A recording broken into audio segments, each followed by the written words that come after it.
It was 9:46 p.m. when the smart lock blinked red. 3 failed attempts. She tried her key again, slower this time, as if the deadbolt needed convincing. I was watching from the upstairs hallway, lights off, phone in hand, heart silent. She looked up at the camera, not with fear, not even confusion, but with that same tight-lipped, annoyed look she gave me last week when I forgot to buy oat milk. The lock blinked red again. She stepped back, heels clicking softly against the porch tile. Her phone lit up. She dialed. I didn't pick up. She waited 11 seconds, then called again. I let it ring out, then powered off my phone. Downstairs, Gus, our dog, stood by the door, wagging his tail like she was about to walk in, like nothing had changed. He didn't know. I did. 3 hours earlier, while she was browsing a wine menu across town with a man who wore his wedding ring on a different finger each week, I stood at this very door, watching the locksmith drill through the bolts we installed during the pandemic. He asked if I wanted to keep the old keys for backup. I told him no. I told him this wasn't a backup. This was permanent. The reason I didn't answer when she called wasn't because I was angry. It was because I had finally run out of words. For months, I had been collecting silences. The long pauses between her texts. The cold when I told her how my day went. The door that never creaked anymore when she came in late. And now, outside that same door, she stood like a stranger in a place she used to own. Her third call came with a voicemail. Hey babe, I think the lock's jammed or something. I tried my key like 3 times. Can you open up? She still said babe. She still played dumb. But here's the part no one tells you about betrayal. It doesn't always arrive with screaming or slamming doors. Sometimes it comes with wine breath, a receipt that didn't get deleted, and a dinner you're not invited to. So, while she stood outside rehearsing lies, I went back upstairs and zipped the suitcase I packed that afternoon. Not hers. Mine. Because the move I planned wasn't just changing the locks. It was disappearing from a story I no longer wanted to be a character in. And the story? It was only just beginning. She sat on the porch for 22 minutes before the car came back for her. I watched the headlights sweep across the yard like searchlights, catching her face in full exposure. She didn't look scared. She looked inconvenienced, like someone had delivered the wrong order at a restaurant. The man behind the wheel didn't get out. He barely looked up from his phone. She got in the car without glancing back at the house. That part stung. I thought maybe there would be yelling, or banging on the door, or even crocodile tears. But nope, just a silent getaway, like she was the one escaping me. I stood at the top of the stairs for a while after that. Gus was still sitting by the door, confused. His ears perked up every time a car passed. He didn't understand that the pack was broken now. Dogs are loyal to a fault. People? Not so much. I didn't sleep that night. Not really. Just laid in bed with the TV on mute and the security feed open on my phone, watching an empty driveway like it might confess something. By morning, the first text came in. Hey, is something wrong with the door? I couldn't get in last night. No mention of the 3 ignored calls. No mention of the voicemail. Just straight to pretending nothing was weird. An hour later. Seriously, Cliff? Are you mad about something? What's going on? Ah, there it was. The concerned wife performance. She was warming up. This was Act 1, confusion.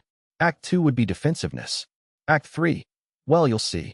Instead of answering, I sent her a single message. I know everything, Sierra. Nothing else.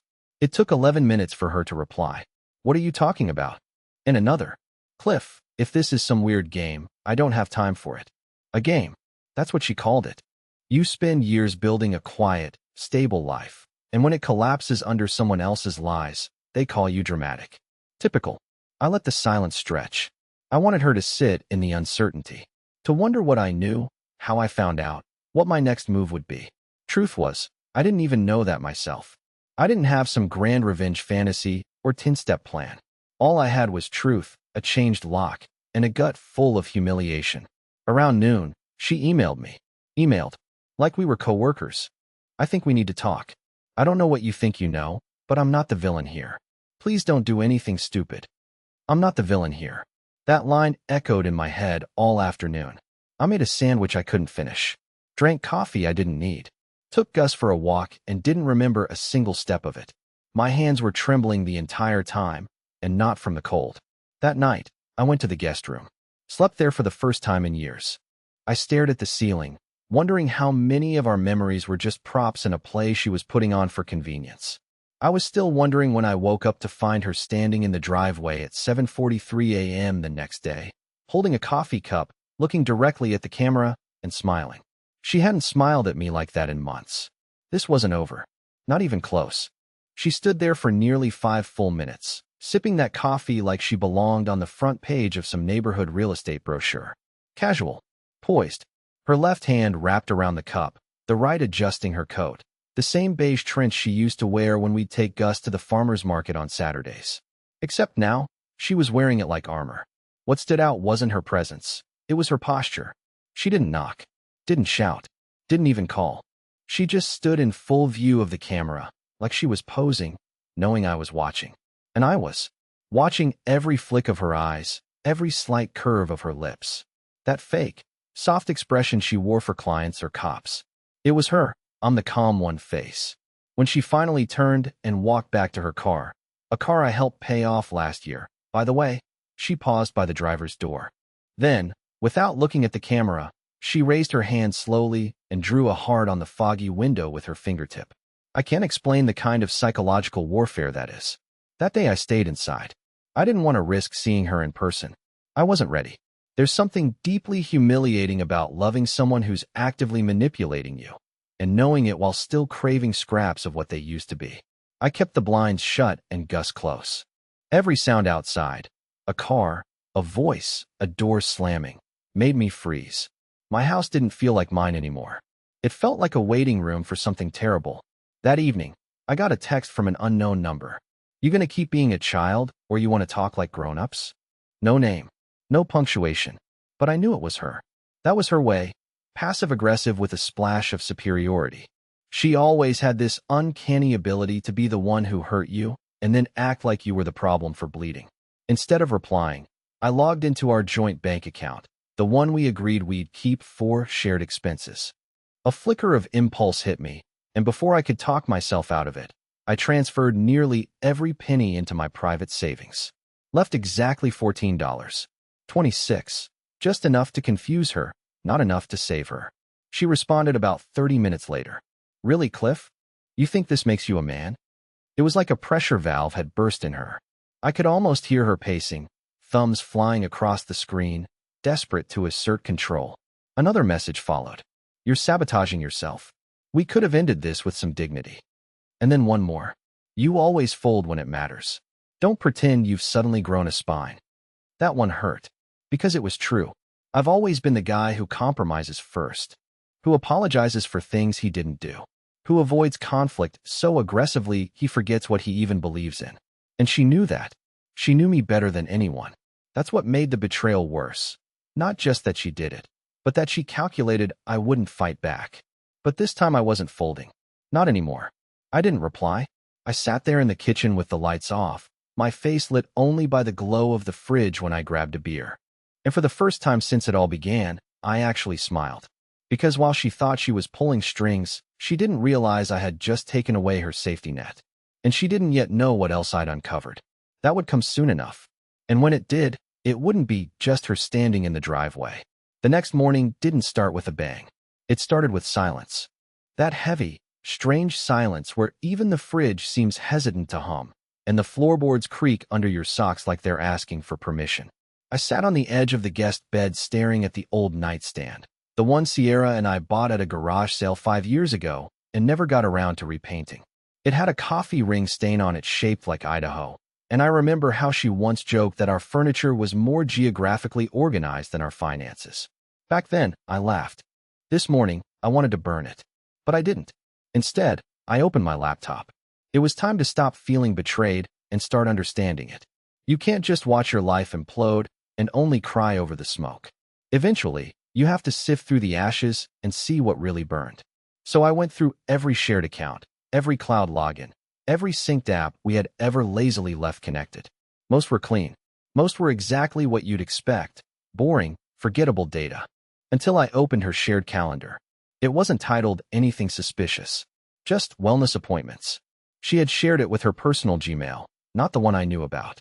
But when I clicked on the link from her old iPad, it logged in automatically. Apparently, She'd never removed the autofill settings. There were dozens of entries. Weekly, sometimes twice a week, labeled with vague euphemisms like Pilates consult or client referral debrief, all conveniently timed during late shifts or traffic-heavy hours.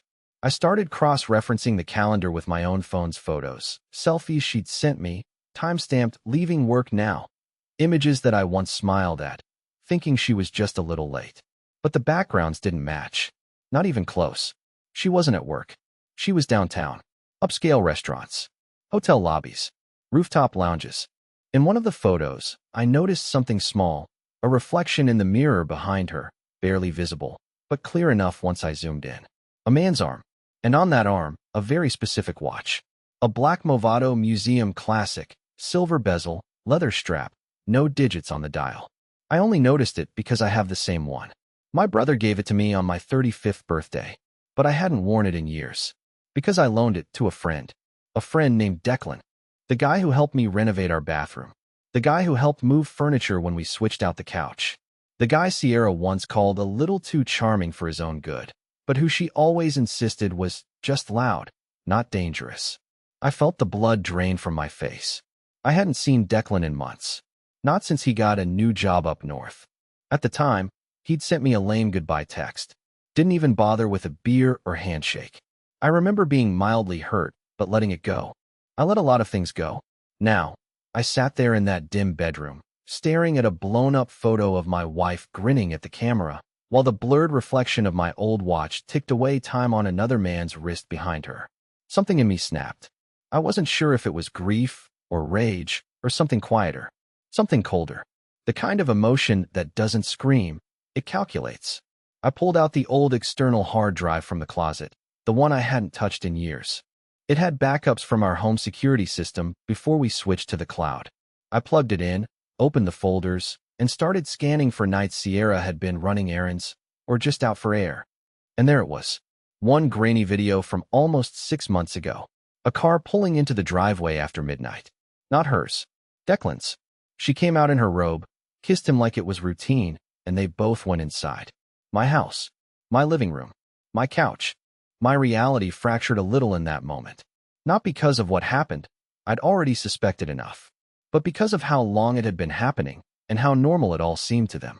Like I had stopped being part of the story months ago, and they just never got around to telling me. I didn't scream. I didn't punch a wall. I simply clicked Save As and dropped the video into a folder on my desktop titled Truth.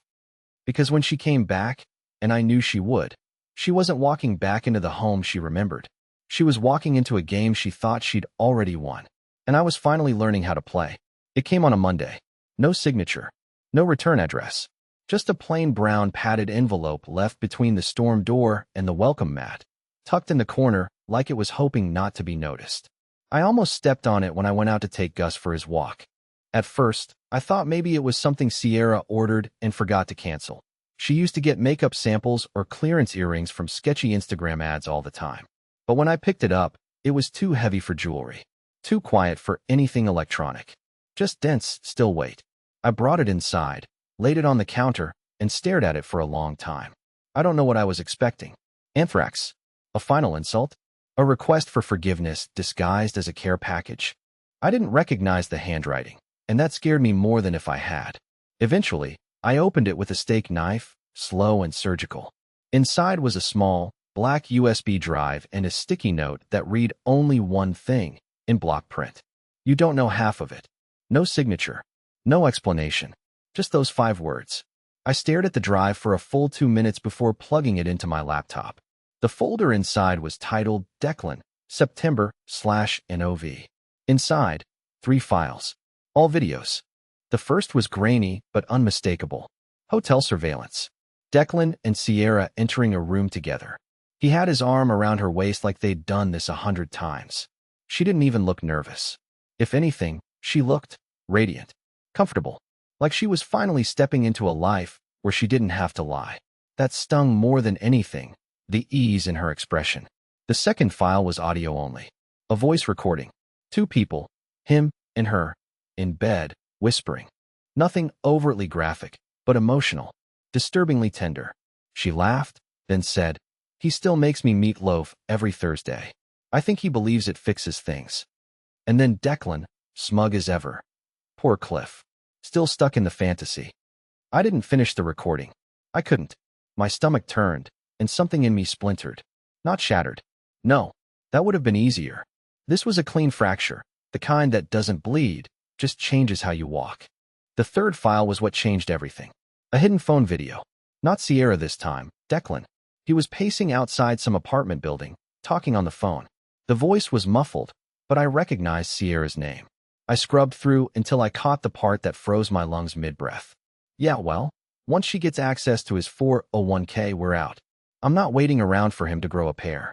He'll never see it coming. Not once we get access. It wasn't about love. It wasn't even about boredom. It was about extraction. About using the man too stupid, too slow, too spineless to stop being convenient. About gutting me for my retirement, draining every ounce of patience and money I had left, and tossing the empty shell of me into some quiet corner of the world while they rode off into something shiny and effortless. I sat there, staring at my screen for a long time. Gus let out a small whimper from the couch. I didn't even blink. Just kept watching the frozen frame of Declan's smirking face, thumbs swiping across the screen as he plotted the removal of my existence. And that's when the plan changed. I wasn't going to confront them. I wasn't going to send the files or make some dramatic phone call. That's what they'd expect, some sloppy, emotional response they could spin into he's losing it, or he's unstable. I wouldn't give them the satisfaction. No, I was going to erase myself from their narrative. But not before making sure they each received exactly what they'd earned. No more, no less. It wouldn't be loud. It wouldn't be messy. It would be quiet, cold, and final. And it started with the envelope. Because I knew now someone else out there wanted me to see this. Which meant I wasn't the only one they had underestimated. I think what scared her most wasn't the silence. It was that I didn't blow up. No screaming. No drunk voicemail at 2 a.m. No social media meltdowns or pitiful text essays begging for an explanation. She expected the kind of man who'd crumble for closure, who'd scream into the wind like some sitcom character in a rainstorm. But I didn't, because I didn't need her words anymore. I had the files, the calendar, the camera footage, the envelope, and now I had a question stuck in my throat that I couldn't swallow anymore. Who sent that package? I checked the drive again, this time analyzing the metadata, timestamps, GPS tags. One of the audio files still had a location stamp buried in its info. A condo complex on the east side of town. Not far. I Googled the building. 6 floors. Mid-range place. Most units had balconies and shared parking. I drove out there the next afternoon and sat in my truck for an hour watching the entrance. I didn't know what I was looking for until I saw her. Not Sierra. Another woman. She stepped out wearing gray scrubs, holding a gym bag, and looking over her shoulder twice before heading to her car. Her face, it took me a moment. Then it hit me. Her name was Madison. She used to come to our house for game nights. She was Declan's ex, before he upgraded, as he once put it. I remembered how Sierra once rolled her eyes when I asked why Madison never came around anymore. She said something like, she was too intense, always reading into everything. Now I realized Madison hadn't disappeared. She'd just been pushed out. And judging by the USB drive she mailed me, she hadn't taken it lightly. I waited 2 days before reaching out. I found her on an old group chat we used to have for those game nights. She hadn't left the group, just gone silent. I sent a simple message. Thank you. I got your package. No typing bubble for a long time. Then finally, took you long enough. We met the next night in a park near her place. Public. Neutral. No cameras. I brought Gus with me, partially for cover, partially because he was the only living thing that hadn't lied to me in months. Madison showed up in a hoodie and no makeup. She looked tired. But when she spoke, it was with that low, slow tone of someone who's been holding in more than they ever let out. I knew he was scum, she said, lighting a cigarette with trembling fingers. But I didn't realize she was worse. According to her, it had started months before I even suspected. She found receipts, hotel confirmations, texts, all the usual signs. But instead of confronting Declan, she waited. She watched. She gathered things. Quietly. Like me. Turns out, Declan had a pattern. Not just emotionally cheating, but using women. Playing the long game. Making promises he never kept. Borrowing money. collecting pity, leaving a mess behind when he vanished. Madison had been his last target before Sierra. They think they're the smart ones, she said. They think you and I were just stepping stones. Doormats with a pulse. I didn't know what to say to that. I just nodded. Before we parted ways, she handed me a manila envelope. This is for your lawyer, she said. When it gets ugly, and it will, you'll want proof they used you financially. Don't let them make you look crazy.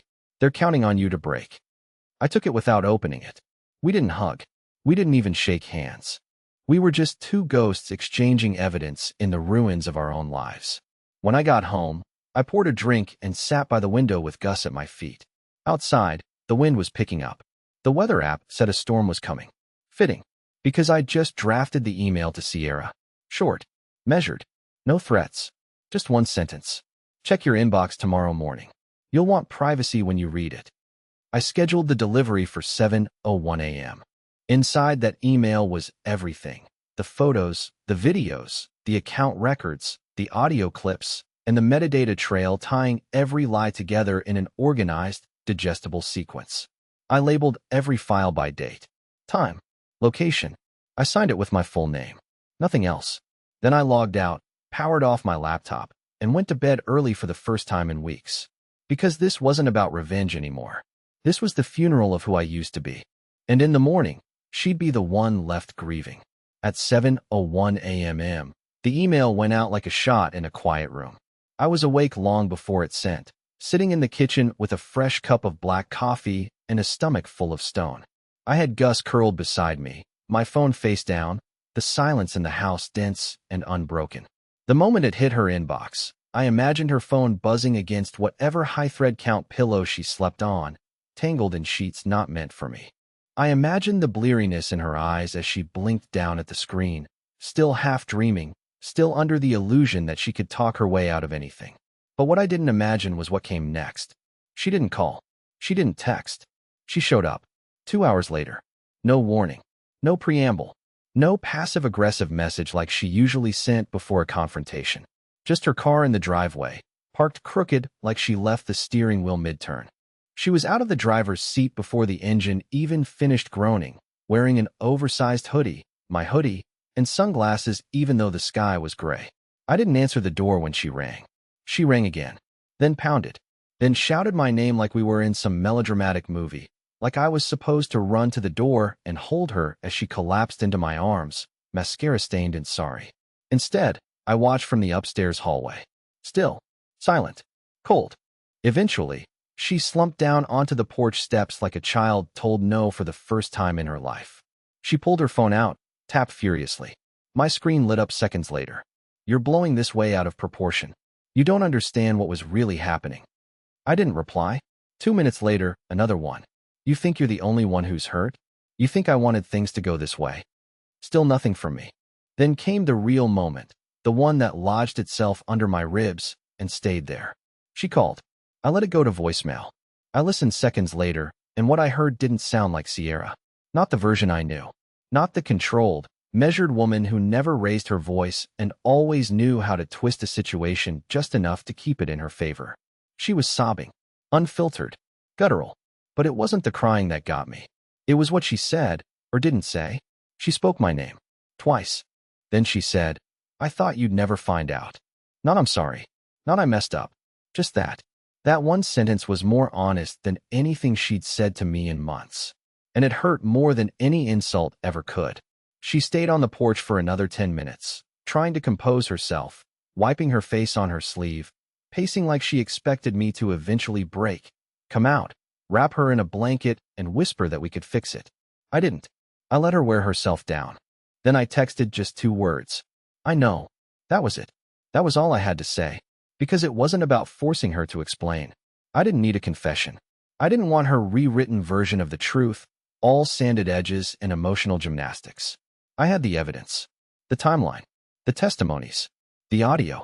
I had Declan's smug voice calling me a stepping stone, and her laughing in the background like I was a punchline. I didn't need clarity. I needed closure. And it was coming. She drove off in silence. No final plea. No knock on the door. Just the fading sound of tires on wet pavement, echoing down the street as if the house itself was exhaling relief. That night, I opened the folder Madison had given me one last time. I copied everything onto a fresh USB, labeled it with a post-it that said Truth, Archive, and sealed it in an envelope. I wasn't planning to send it anywhere. Not yet, but I needed it to exist. A reminder of what happens when you spend your life giving someone every soft part of you, and they use it to sharpen their knives. That night, I slept in my own bed for the first time in weeks. I didn't toss. I didn't wake up sweating or gasping from dreams I couldn't name. I just slept, because I knew what I had to do next. And tomorrow, she would learn what it feels like to watch everything you curated fall apart. Not from fire, not from violence, but from the quiet, relentless force of someone who's done being ignored. The morning after she cried on my porch, the house felt still in a different way. Not like before, when silence meant waiting for her voice to cut through it. No, this silence was cleaner, like a fresh coat of paint over walls that used to hold secrets. Gus was sleeping on his back near the window, paws twitching from whatever dogs dream about when they feel safe. And me? I was just breathing. For once, not scanning my phone, not checking feeds, not chasing any part of a life that no longer belonged to me. I'd canceled the joint credit cards 2 days earlier, closed the shared accounts, transferred the house title into my name. Quiet moves. Legal. Boring. Effective. Sierra didn't fight it. Maybe she was too embarrassed. Or maybe she realized that the person she thought was weak had finally done what she never expected, walk away without needing to be begged to stay. And that's what made it all stick. The real victory wasn't in humiliating her. I never released the footage. Never sent the audio to her family or Declan's employer like I was tempted to. Never posted anything online. No revenge expose. No messy closure. Because deep down, I knew that kind of justice was hollow. Loud vengeance only validates the ones who expect to control the narrative. Instead, I moved on. 3 weeks after everything, I started seeing a therapist. Nothing dramatic, just a once-a-week thing with a woman named Marie who didn't treat me like a man unraveling. She listened. She let me talk about the meatloaf, the lock, the porch, the silence. And slowly, the fog in my chest cleared. One Saturday, I took Gus hiking. Really hiking, not just circling the block pretending to be busy. We drove out 2 hours to a trail I used to love before I stopped doing things that made me feel alive. The air was cold, sharp, honest. Gus ran ahead, happy, free. I stood at the top of a ridge overlooking the treetops and did something I hadn't done since the day she walked out the first time. I laughed. Not a bitter, broken laugh. A real one. It came out of me like a reflex I'd forgotten I had. Because for the first time in years, I wasn't orbiting around someone else's needs. I wasn't fighting to be heard in my own home. I wasn't waiting to be lied to or pitted or managed. I was alone, but I wasn't lonely. A few days later, I donated the couch where she used to sit, sold the bed frame, got rid of the wine glasses we never used except when company came over, and I never liked the taste of wine anyway. I replaced them with plants, color, music, Saturday mornings that belonged to me. And when I finally took off my wedding ring, I didn't cry. I placed it gently in a small velvet box, locked it in a drawer, and whispered to the air, "Thank you for the lesson. You're free now. And so am I."